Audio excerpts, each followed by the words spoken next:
You are getting me right. So government have 50 billion naira in a month. Even if our population in Rivers State is not up to 10 million, I stand to be corrected. So even if it's 10 million remaining for infrastructure project, then you still have another 2 months again. Those 50 billion naira that you still get, you are not giving it to anybody. The one you have given to the welfare of your people, they will manage it. Some of them will start up new businesses, so at least they can feed and survive. So my suggestion and my proposal has no effects in developmental projects. If they're sharing the money like that, what monies will be used for projects like this? No. That's what you get me right. Even if you deduct that money as part of welfare project of the people, you will still have some billions remaining. I'm not really done this calculation. I'm not saying you have checked how much comes into the state, how much will still remain. Yes. Okay. So I'm not released into our space, and the only solution to that is for us to build a dam. We know you've talked about that as the permanent solution, but now this water is coming and there's no holding back. There's no holding back. So for now, what are we doing to make sure that we don't have more lives being lost? It's going to be the usual fire brigade approach. There's nothing different. You're not going to say anything different. What you see is that they prepare one dilapidated primary school or secondary school somewhere in the hinterlands, push people there to live in extreme weather condition, exposed to all manner of atmospheric conditions, mosquitoes and all of that. You move into the what they call IDP camp, or what they call it, as a healthy person. When you are living there with cholera, malaria, typhoid. So it's the usual thing that they do all the time. What we are saying is, let us look for a way to put a permanent solution on the ground. Nobody will be happy to leave his home and go and be staying somewhere that is not befitting for human beings to live in. Especially now that there is hardship and hunger in the land. You bring 4 bags of rice, some bags of gari and beans, and people, it is unimaginable. It's not something that will come. The thought of the picture of the old episode in the head is troubling. All right, Ambassador, I know you have talked about the permanent solution. Yes. Well, in case of when the flood begins, somebody who is sinking from where he is first economically, you are saying he should move to higher ground. Where is the higher ground? Is it? Are you prophesying, or you are trying to be realistic? You should not come to the township. So where is the alternative home? Where is the higher ground? Yeah, that they are going to move to. Even when God was telling the Israelites to leave Egypt, He promised them where they are. There was a promised land. So I think that our leaders should not joke with the statement when they say move to higher ground. Where is the higher ground? So I feel that state government should provide the higher ground, so that people in the villages will already know where the higher ground of taking people to primary schools, feeding them like condemned criminals. We should improve on it. If something happened unaware the first time, yes, it can be taken for but not when it has become a reoccurring event. Then it's the same standard, and you will watch when this thing happens. If they appoint people in that committee, people begin to congratulate them because they are sure they will buy new cars. Wow. And they are sure that their life will be more better, to the detriment of the people. Now again, let me submit. Judiciously been given to these people to have a better life until the flood is over. Okay, I would like to bring Mufasa in on this suggestion now. We're talking about the immediate actions that we expect, especially from the state governors. Well, he has actually made a valid suggestion. My friend here, Ambassador Kie, is always an advocate of sharing money, and to a large extent, the money belongs to the people. But then again, let's also look at the other side, on the flip side. You know, we've always had issues with people handling money.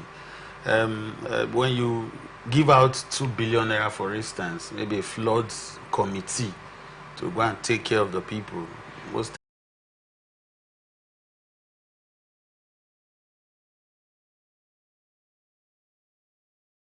so that when the water comes, there will be enough place for the waters to be received. You don't need to people the higher ground. There's no higher ground. He said it's a prophecy. Some of these people that are praying go to higher ground, they live in ivory towers, even in the township. They don't have the slightest idea of what the people are going through. Just because they are selfish and they are weak, then you have no business being involved. Talking about the people now, let's look at how we are seen abroad. According to the federal government of Nigeria, they have expressed concern that to address this, the government has planned to harmonize the citizenship database to enhance identity management and verification globally. Dr. Olubunmi Tunji-Ojo, Minister of Interior, emphasized the importance of unified individual and corporate identity management to combat identity fraud, money laundering, and terrorism financing. The government aims to establish a centralized system for real-time verification of Nigerian-issued documents nationwide. So, at a workshop group in that country, they are making progress. It doesn't mean that the bad name is good for any country. We are not talking about a bad name. What we are saying here is that we are living, chasing what I do not, instead of chasing cow, chasing rabbits. How about the identity, unified identity? The issue of unified identity is a repeated story. Like I said, each person that is in government, what our brain tells us first is revenue generation. What happens to the NIM? What happens to voters card? What happens to national identity card, right? So I think we have, I don't want to talk about international passport because only when you want to travel you can resort to that. But there are several, you know, identification exercises. Change the reality. As we are watching AIT, NTA, Atlantic Television, do they think that those who are in America don't have access to it? So when you are showcasing the criminals you catch in your country, you think they are not watching. So it's not by what you say. So I feel that the issue of a crime is something that every nation is battling with. So it's not about foreigners spoiling our image. Yes, I equally want to encourage that if there are foreigners spoiling our image, they should ensure there is a provision of the law that can, you know, take care of those things. So I see him as a good image maker for Nigeria. But I think don't come up with any solution that will, you know, cause more pains to Nigeria in the name of suggesting how to create what do you call it, identification mood. How many do we have already? Mufasa, brother Mufasa, according to Ambassador. Yes, comment on this one. I quite agree. That's what I've been doing since you sat down here. There's what they call Yahoo Yahoo, advanced free fraud, 419 or what you call it. We have lots of Nigerians who pretend to be foreigners, defrauding people in Europe and America. Have you talked about that? We are talking about politicians who steal money, go to Europe and America to invest the money there, keep the money in their banks. So what more could damage the country other than this? A whole lot that is not working because they don't want it to work. We have the NIN, we have the BVN, we have a whole lot of it is not working because they don't want it to work. Because if it works, it's going to reduce the amount of money that they steal on the daily. Very sound that one. Ambassador, it looks like you wanted to in 30 seconds, yes, please. my question is, even the data that you assume to be correct, whether 190 or 200 million. No, I said it's not. I said it's not stable. It's not correct. I'm just, it's a rhetoric question. A short break now. When we return, we have other necessary topics to discuss. Please stay with us.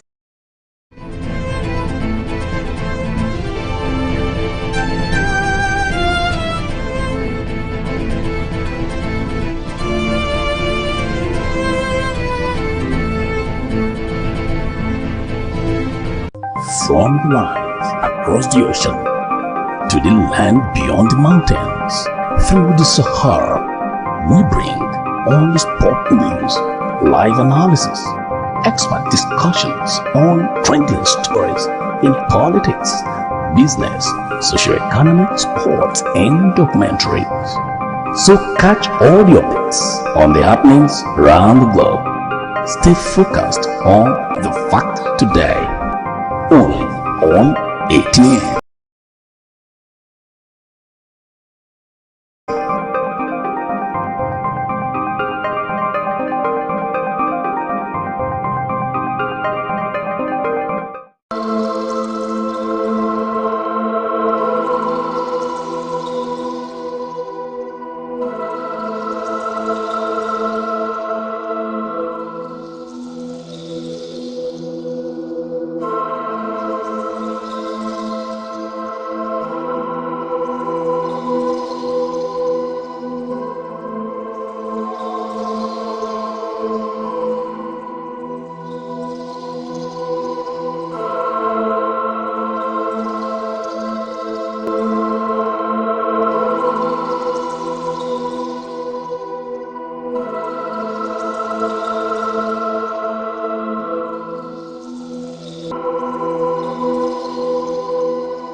Alright, thank you so much for staying right here with us. It has been a controversial situation, especially when we look at the PMS, because controversy has emerged over the sale of petrol between the Nigerian National Petroleum Limited and the Dangote promise, delivering only 16.8 million liters of petrol.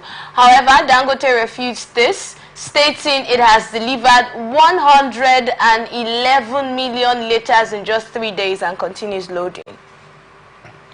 Despite Dangote's supply, NNPCL has intensified petrol imports, receiving over 135 million litres between September 27 and early October 2024. This has led to an excess supply of petrol shortly after a nationwide shortage. Now, NNPCL explained that oil marketers are hesitant to import petrol due to potential losses, leaving NNPCL as the main off-taker. Meanwhile, the Center for Promotion of Businesses, which has worsened inflation and increased hardship. Let's start from here before we go on to the government sealing fuel stations and all of that. There have been fresh, should I say, arguments now, dispute on the supply volume. It all started with the price, and now we had that sorted. We had the information on that, even though they're still having hiccups here and there with that fuel. And then the NNPCL saying that they're not going to, they're not going to be the sole buyers, and then the marketers coming in now, and all of these conversations that have been on with Dangote and NNPCL dispute with petrol price. Well, thank you very much. For me, I think it's really unfortunate and sad that we'll be having NNPCL, struggling, with Dangote, a single individual that built the refineries from the, from the scratch. So it's something that I'm still finding very difficult, to understand. Whereas we have 2 refineries, that is meant to be run by NNPCL, that as we speak, they're all lying fallow after Nigerian government, after the NNPC claimed to have spent billions of naira to maintain and fix, and up to this moment, nothing is happening there. But I'm not surprised to be seeing this, the back and forth. Initially, when they were pressured, because it seems as though the NNPCL, they don't even want the Dangote refineries to run. That was why initially we're having issues with pricing, how they came up with a price. Dangote came out to say that that wasn't the price that we sold it to them. And even that matter has not been fully resolved. Now they are telling us that they are not, supplying enough quantity that will serve the entire country. Now, let me tell you what is happening. NNPCL is looking for an avenue to go back to importation, because when they are importing their criminal activity, those fraudulent activities that enable people, individuals, to siphon huge amount of money, is easier with that arrangement. Importation gives room for people to steal so much money. Because what is the business with NNPC and Dangote? Dangote is a privately owned, in fact, I don't know why. NNPC can, of course, they can come in as a regulator to say that, okay, for the sake of Nigerians, that is me thinking, the role NNPCL should have played in this regards is, for the sake of Nigerians, let us see how we can reduce the cost of these products so that Nigerians can afford it. That is the role the NNPC is supposed to play. Giving Dangote the crude at a subsidized rate, making it easy for people to have access to the product, while NNPCL work on the refineries that we have, so that we will not have NNPCL going to station at Dangote, struggling to have an office, that they need a permanent office in Dangote refinery. What does that tell you? They have a stake in the refinery. They have it, just like they have a stake in LNG. It is what it is. But that doesn't mean that you begin to dictate to Dangote how and what they should operate. My concern is, already we are beginning to see marketers complaining that NPC retail outlets, how many do we have in Port Harcourt as we speak? The few ones that we have at the rate of 900 and whatever they said they've pegged it at, you have to queue from here to the next community, and you're buying it at a very, very expensive rate. I've said it before and I'll say it again. There is a deliberate attempt by the government and agents of government to perpetually impoverish Nigerians and capture us, because it's like we're a conquered people. Mufasa, it's looking like you're blaming the NNPCL for the expensive rates that the fuel price from Dangote refineries. You can say that over and over and over again with emphasis. I am blaming NNPCL and blaming the Nigerian government for not even taking up responsibility and ensuring that our own refineries start working, so that we don't begin to rely on Dangote refinery, and frustrating both the marketers and Nigerians who are already in a state of abject poverty. All right, Ambassador, quickly on this one. Well, my submission is in that, like, you know, I've always said that for the price of the PMS to reduce, Dangote should be given crude oil on a reduced price, and then agree with him that this product, NNPCL, will have so volume of it, if not all, after you refine on this amount. So if Dangote look at the cost expenditure of the product, if they give him on a subsidized price, and then give Nigerians on a more reduced price too, I think it will be a best solution. But again, the Nigerian government makes a whole lot of income through the crude sales. So they will find it difficult to give Dangote refinery a greater part of the crude, because they believe that it's in the sales of that crude that they generate revenue. But what is your thought on the whole back and forth and contradictory statements? Well, the issue of contradictory statement is about interest. It's business, and that's why these contracts are not well defined. You know, when partnership is not well defined, you see this kind of hitches. Because if the partnership with NNPCL and Dangote refinery is a contract, is well defined, what you'll be talking about is breach of contract. So I do not really know the kind of contract deals they have, or is it something that is negotiation, they just wake up one morning and want to discuss a particular matter? If not, if it's a system that is well defined, is you have a projection, you have your agreements. If there's a need to review it, that's what they will be telling us, that we never envisaged that this will happen. But in this case, it looks as if there is no definite contract with Dangote refinery. Thank you so much for your thoughts on that one. Let's move on to education. Joint Action Committee of SANU and NASU have threatened to begin an indefinite strike in the federal government if the federal government does not pay 4 months withheld salaries within 3 weeks. The unions are also demanding improved remuneration, earned allowances, and implementation of 2009 agreement. The government has previously invoked the no work, no pay policy during a prolonged 2022 strike, despite President Tinubu's approval of the salary payment. Please take note of this part on July 18, 2024.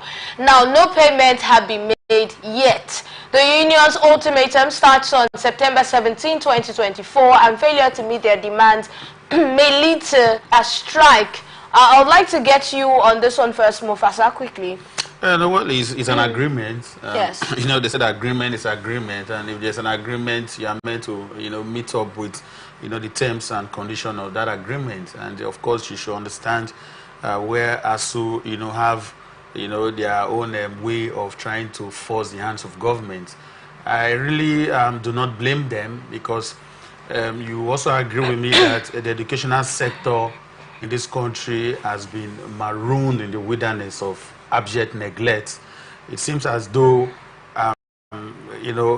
government, they are not interested in public institutions anymore. Perhaps because most of them, are the owners of these private universities and higher institutions, and for that singular reason, they don't really care about the public institution. And for me, that is a recipe for disaster. Now, ASU, they are not asking for too much. What they are saying is, what you have agreed on, you have to fulfill that agreement. And I really feel very, very sorry for the educational system, especially for students who are currently in the universities, because when you want to place it side by side, with the current economic reality, nobody wants to stay a day extra in school, because for every day, every week that you stay extra in school, you have to also add the cost of your rent and all of those things. So it's a chain reaction of the effect that whatever strike that the union want to embark upon we have on the over 500,000 naira. All right. And a lecturer who has burned the candles, has gone through blood and sand, will be earning 150,000. So how do you reconcile both? All right, so I expect them not to speak out. It is. I'm asking your thoughts on this. Unfortunate. Well, just on the to pick from the last one, the job descriptions and the industries are not same. Because what it takes to become a counselor is more expensive in Nigeria than what is it to become a lecturer? Than what it takes to be employed. What do you mean by it's more expensive? To become a lecturer? Yes, for you to be employed as a lecturer. Master, I know you're trying to be sarcastic, but even that certificate, even that certificate, to get that certificate is a lot. I know where I'm going. So the counselors spend more money to be in office than what the lecturer will spend, and the time of their services are short, so they need to get as much as so that they can have a better life after their tenure. That is by the way. I want to feel that at this point, I've always advocated that strike is not the best option for educational system. It's actually affecting the young people. It's not a good thing. They have their plans, they have their future. When there is strike, there's about the student, because your strike is not affecting government. Your strike is affecting the student. So if there are other ways to see that these students are not affected, it would be a wonderful one. So I want to encourage that this union should be sincere in their decisions. What other ways would that be? Because it's been a long time since the government agreed to make payments after they talked about the no work, no pay. Now they have agreed that we'll pay you. And these people have been waiting and payments have not been done. So what other measures